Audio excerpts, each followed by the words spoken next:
1968, Hong Kong. The British Empire tightens its grip on the colony. Millions of Chinese people, one problem. How do you govern a culture you don't understand? The solution? Change the name. Make them less Chinese, more generic. Chinese New Year becomes Lunar New Year.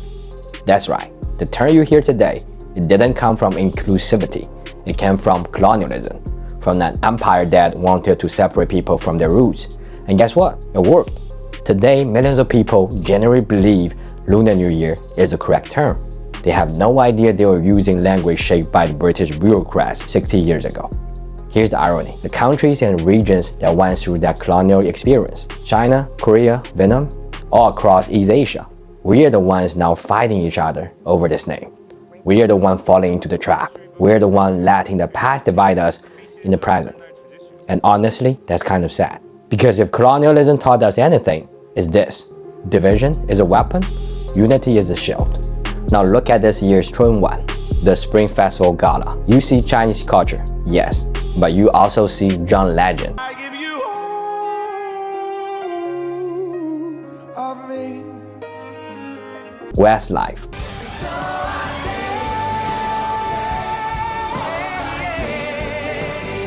And most importantly, you see Jackie Chan and Lionel Richie, two legends from opposite side of the world, singing "We Are the World Together" in Yiwu, the city that connects China to every corner of the planet. They didn't come to divide. They came to build bridges. They came to do exactly what this holiday has always been about: 团圆, reunion, coming together, not falling apart. This is Hemi Wonders.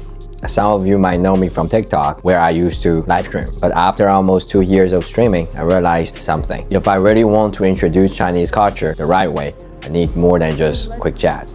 I need depth, I need research, I need time. That's why I'm here now, making long-form videos. Because some stories can be told in 60 seconds. They need to be researched, organized, and presented with care. And that takes time. It takes learning new skills, digging deeper, and slowing down. To everyone who's been looking for me lately, like I told you before, I'm not going anywhere. I'm not giving up. I'm just changing the way I show up, a better way, a deeper way.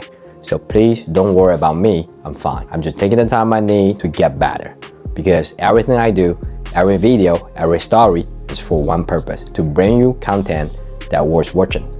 Stick around, the best is yet to come. So grab your dumplings, get cozy, let's talk about why this holiday exists, why the name matters, and why every region celebrates it differently, and why at the end of the day, it's all about one thing: bring people together, even the one who steals the last dumplings. Yeah, you. Alright, story time. But this time, we're going deep, because the origin of Chinese New Year is not just one story, it's layers and layers of story. Let's break it down. So the very earliest trace of Spring Festival go way back over 4,000 years. In the Shang Dynasty, around 1600 BC, people held ceremonies at the end of the year to sacrifice the gods and ancestors. They weren't celebrating New Year yet. They were thanking the heavens for the harvest and praying for the next one. The word Nian itself, it comes from agriculture. Ancient texts like the 说文解字 explain that Nian means grain harvest. For farmers, one harvest cycle was 1 year, so when winter came and the fields were resting, people would gather, feast, and give thanks. That's the seed of everything that followed. So here's what gets messy. For a long time, there was no agreement on when the new year actually started. Different dynasties, different days. In Xia Dynasty, it started the year in the first month of spring, 正月初一. That makes sense, right? But in Shang Dynasty, it pushed back to the 12th month. When it moved to Zhou Dynasty, it moved even earlier to the 11th month. And during the Qin Dynasty, the Qin Shi Huang, the first emperor of China, decided the year should start in the 10th month, October. Imagine celebrating New Year in October. So for centuries, it was chaos. Farmers didn't know when to plant, officials didn't know when to hold the ceremonies. Imagine if your birthday changed every time a new government took over. Exhausting, right? Then came the Emperor Wu of Han Dynasty. He looked at his calendar chaos and said, enough. In 104 BC, he commissioned the Tai Chu calendar, the one we will meet later with our friend Luo Xiaohong. And the most important decision, they went back to the Xia Dynasty system. The first day of the first month. That's right, the date of Chinese New Year. 正月初一 has been officially fixed since 104 BC, over 2,100 years of celebrating on the same day. That's longer than the most countries have existed. Now, while the emperors were arguing about days, regular people were telling stories. and the most famous one, the monster Nian. I believe everybody heard of this already. Legend says that Nian, a ferocious beast with a long head and sharp horns, lived at the bottom of the sea. But once a year, he would rise and terrorize a village, eating crops, scaring children, being generally unpleasant. For years, the villagers hid in fear. Then one year, a wise old man discovered Nian's three weaknesses: the color red, bright lights, loud noises. So the villagers went all out. Red scrolls everywhere, lanterns blazing, bamboo burning, crackling, and popping in the fire. Nian shows up, took one look at this chaos, and nopes out forever. That's why, to this day, red dominates the holiday. Red envelopes, red lanterns, red outfit is spiritual self-defense. And the fireworks, that's us making sure Nian stays gone. The phrase 过年, celebrating the new year, literally means past the Nian, survive the monster, and then party. Then over the centuries, the festival evolved. By the Tang Dynasty, it becomes a government holiday. 7 days off, starting 3 days before New Year's Eve. Officials held grand court ceremonies. Common people visited relatives, exchanged gifts, and feasted. By the Song Dynasty, they added things like firecrackers, real gunpowder this time, and the beginning of what we now call the Spring Festival couplets, those red scrolls with poetic wishes. By the Ming and Qing Dynasty, it was basically the Spring Festival we know today. Family reunions, ancestor worships, dumpling in the north, niangao in the south, red envelopes for the kids. Now here's something really important. China is huge. 9.6 million square kilometers, 1.4 billion people, 56 officially recognized ethnic groups. So do you think everyone celebrates the exact same way? Of course not. And that's the beauty of it. Family reunion, honoring ancestors, welcoming a new beginning. The reunion dinner on New Year's Eve, non-negotiable. From Beijing to Taizhou, where I live, my hometown, red envelope kids everywhere except them. Cleaning the house before the new year, done across the country. But the details, that's where it gets interesting. In my hometown, while the northeast dumplings, we eat rice cake, niangao. In Chinese, it sounds like a higher year, symbolizing progress. So it basically means bring you higher in the upcoming year. Other areas in the south might only eat sweet rice cake, while my hometown cooks rice cake in various ways. We even make rice cake into certain shapes to be offering to gods and ancestors. But if you go to Beijing, temple fairs are very popular during the Chinese New Year. Ancient temples host fairs with acrobat, food stalls, and traditional crafts. It's part carnival, part cultural revival. Down in the eastern Guangdong, in Chaoshan area, the Yingge dance is centuries-old performance where dancers painted as warriors move to pounding drums and welcoming the god. They call it Yin Lao Ye. Praise local deities through the streets, sometimes with wrestling and chaos, all for good luck. In Kunming of Yunnan, you will find the largest flower market in Asia. Processes over 30 million fresh flowers daily during the Spring Festival. Mongolian celebrates stargazer, white moon, with milk tea and lamb soup. The Tujia people in Hunan have 过改年, rushing the new year. They're eating the reunion dinner a day earlier. The legend says their ancestor had to fight the invaders and needed to celebrate before the battle. So basically it says same practice, different story. Here's what I want you to take away. Chinese New Year is not a single cookie cutter holiday. It's a family of traditions. Different flavors, different styles, all connected by the same rules. Northerners eat dumplings, Southerners eat rice cake. Northeasterners build ice castles, Southwesterners light up lanterns. Some dance with lions, some with dragons, some praise gods, some worship the god. But everywhere, at the same moment, families sit down together. Everywhere, red envelope change hands. Everywhere, people wish each other 新年快乐. That's the magic. The name might differ, the dishes might differ, the dances might differ, but the heart is the same. And that's exactly why the naming debate we will talk about later misses the point. This festival was never about separating people into boxes. It was about bringing people together in all their beautiful, delicious, diverse glory.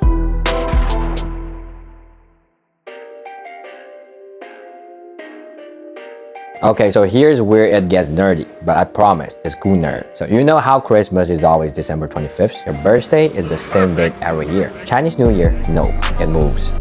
Sometimes in January, sometimes in February, and this year, 2026, is February 17th. That's late, like really late. So why? Why does the date bounce around? And why is this year especially late? So the short answer, we don't use a simple solar calendar. We use something way smarter, a lunisolar calendar. Here's the deal. The sun gives us the year, 365-ish days, seasons, normal stuff.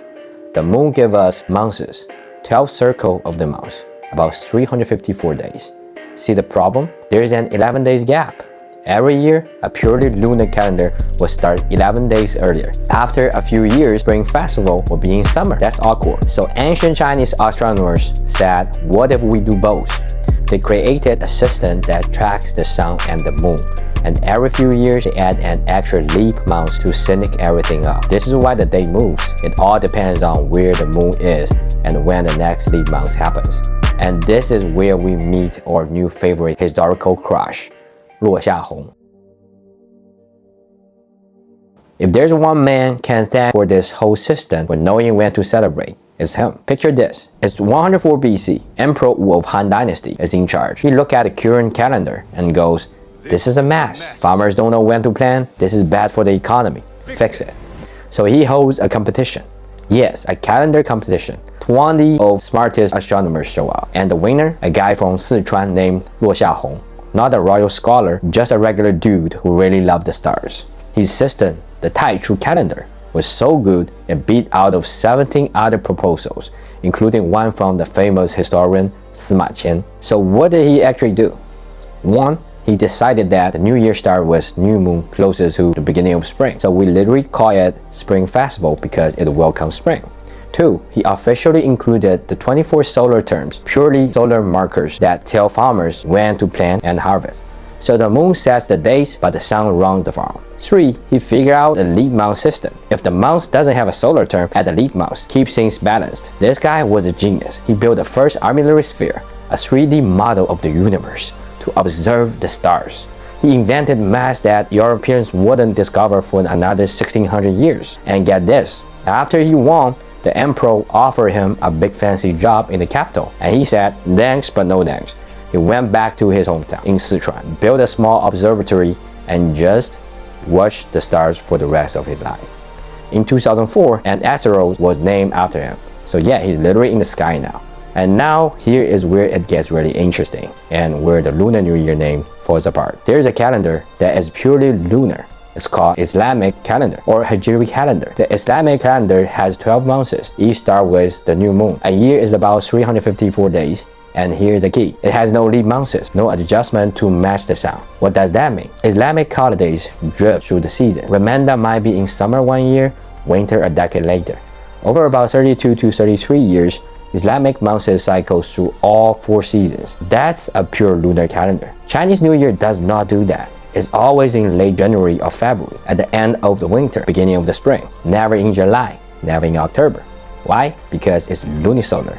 So when people call it Lunar New Year, they are using the wrong adjective. A truly Lunar New Year, like Islamic New Year, move around the calendar. Chinese New Year stays put, thanks to Luo Xiaohong's genius. That's why linguists and astronomers cringe when they hear Lunar New Year used for Chinese New Year. It's scientifically inaccurate. It confuses 2 completely different types of calendar. So when people call this Lunar New Year, it's not just politically questionable, it's scientifically wrong. It's like calling a smartphone a device that makes phone calls. Technically true, but you are missing the camera, the internet, the app, the everything. This is lunisolar. It follows the moon and the sun. And we have a guy from 104 BC to thank for it. His name is 落下红. Please remember that. Okay, so now we get to the spicy part, the name debate. If you have been on social media the last few years, you have seen it. Someone posts Happy Chinese New Year and someone else comments, actually it's Lunar New Year, many cultures celebrate it, and then blah blah blah, the internet fight. So, what's the deal? Why do some people insist on lunar, and why do others, including me, push back? First, let's be clear. Vietnam has that, Korea has solar. They're beautiful holidays with their own traditions. No one is taking that away. In fact, in China, every region also have different tradition too. We love that other cultures celebrate the New Year. But here's the thing. Calling it Lunar New Year in English wasn't born out of inclusivity. It was born out of colonialism. Let's talk about Hong Kong. During British colonial rule, the empire wanted to govern a massive Chinese population. One strategy, create a local identity separate from mainland China. And part of that was removing Chinese from things. But promoting Lunar New Year, a generic moon-based term, they made the holiday feel less connected to the cultural homeland. It wasn't about including Vietnam or Korea. It was about de-emphasizing Chineseness. This is what we call the desensitization. And it worked. The term spread. Fast forward to today, you will see certain groups, especially in places with political agendas, deliberately use lunar to distance themselves from China. And look, I get it. Language evolves, words change, but here's the thing. We don't call Christmas the Winter Gift Festival. We don't call Diwali the South Asian Festival of Lights. We call things by their name because names carry history. Let me give you one perfect analogy. Pizza. Pizza is Italian, right? Everyone knows that. Does that mean only Italian can eat pizza? No, I ate pizza last night. You probably ate pizza this week. Pizza is global now. You can get pizza in Tokyo, Mexico City, Mumbai. Everyone puts their own spin on it. Pineapple, debatable, right? But allowed. We have lots of pineapple pizza in China though. But we still call it pizza. We don't call it Mediterranean bread disc to be inclusive. We don't call it round baked dough with toppings to include every culture that has flatbread. Why? Because pizza has an origin. It came from Italy. Respecting that origin doesn't mean Italy owns pizza. It just means we honor where it started. Same thing here. Chinese New Year is Chinese because the calendar was formalized in China by Luo Xiaohong. The 12 zodiac animals were first recorded in China. The character Nian is Chinese. The traditions, red envelopes, dumplings, fireworks came from Chinese culture. Saying Chinese New Year isn't saying only Chinese people can celebrate. It's saying this is where it started. Respect the origin. Celebrate the holiday? Absolutely. Love the tradition? Please do. Put your own spin on it? Go ahead. Just like everyone puts their own toppings on pizza. But let's not erase where it came from. And honestly, the people pushing Lunar the hardest, they're usually not trying to include more people. They're trying to separate. And that's the opposite of what this holiday is about.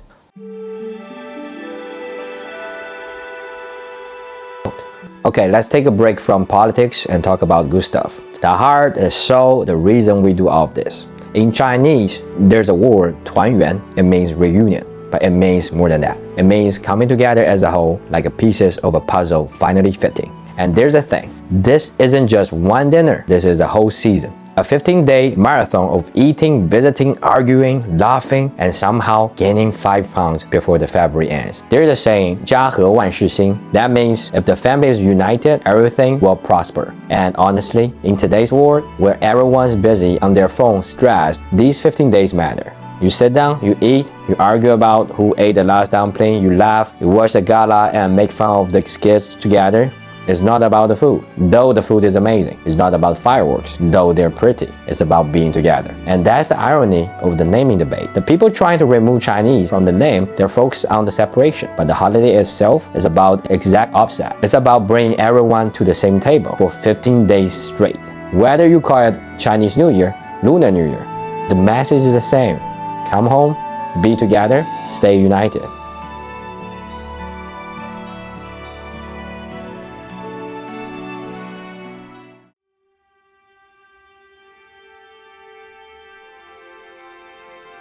And that brings us to this year, 2026. Every year, hundreds of millions of people watch the CCTV Spring Festival Gala. It's basically the Super Bowl, the Oscars, and your family's Thanksgiving dinner all rolling into one.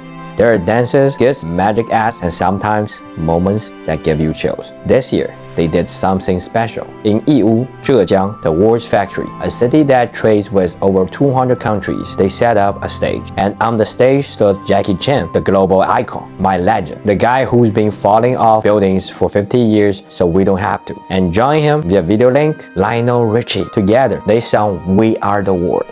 Yes, that song. The one Lionel Richie wrote with Michael Jackson in 1985 to fight famine in Africa, the anthem of global unity. And as Jackie Chan stood there singing in harmony with Lionel Richie on a giant screen, it was more than a performance.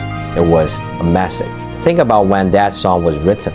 1985, Cold War still going, divisions everywhere, and they wrote, We are the world, we are the children, we are the ones who makes a brighter day. So let's start giving. That's not an accident. The message from the Spring Festival, we are the world, not we are separate, not we are different. It's we are the world. Let's be real for a moment. The world right now is messy. Just right before I upload this video, there's another war just began. The world is divided. Every day there's a new conflict, a new argument, a new reason to see each other as us versus them. And in the middle of all that, there's this debate about the name. Chinese New Year, Lunar New Year. Some people get angry. Some people use it as a tool to separate. But here's what they're missing. This holiday, whether you call it Chinese or Lunar, This holiday is about one thing, coming together. The reunion dinner, the 15 days of visiting family, the red envelopes passed from elders to children, the dumplings made together, not alone. It's all about unity. The song "We Are the World" in Chinese we translated to 天下一家. It means all under heaven are one family. That's not just a nice phrase. That's the philosophy behind everything we have talked about. The monster Nian, defeated by people standing together. 落下红's calendar, harmonizing the sun and the moon, two different things working as one. The reunion dinner, family coming together, no matter the distance. Jackie Chan and Lionel Richie singing "We Are the World," two legends from different continents, different cultures, sing the same song. The world doesn't need more separation, it needs more tables where everyone sits together. So this year, when you celebrate, whether you're in Beijing or Boston, whether you call it Chinese New Year or Lunar New Year, remember what it's really about. It's about empty seat at the table that we hope will be filled next year. It's about the arguments over dumplings that somehow bring us closer. It's about looking at someone who's different from you and thinking, we are the world. The people who want to rename this holiday to separate us, they don't understand that. Because Chinese New Year has never been about separation. It has always been about 团圆, reunion, coming together as a whole. And in 2026, with everything going on in this world, that message matters more than ever. So here's my wish for you this year. Find your table, gather your people, whether they're blood relatives or chosen family, whether they're across the street or across the ocean. And remember, we are the world, we are the children, we're the ones who makes a brighter day. Happy Chinese New Year, 新年快乐.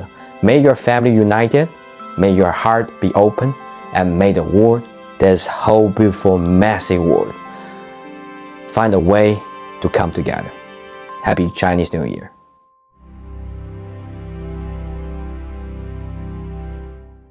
Okay, so if you have made this far, thank you, seriously. This is our very first long-form video and we're just getting started. From here, you will see more deep dives into Chinese culture and also some daily life vlogs along the way. Think of this channel as a window into traditions, stories, maybe a few bowls of noodles.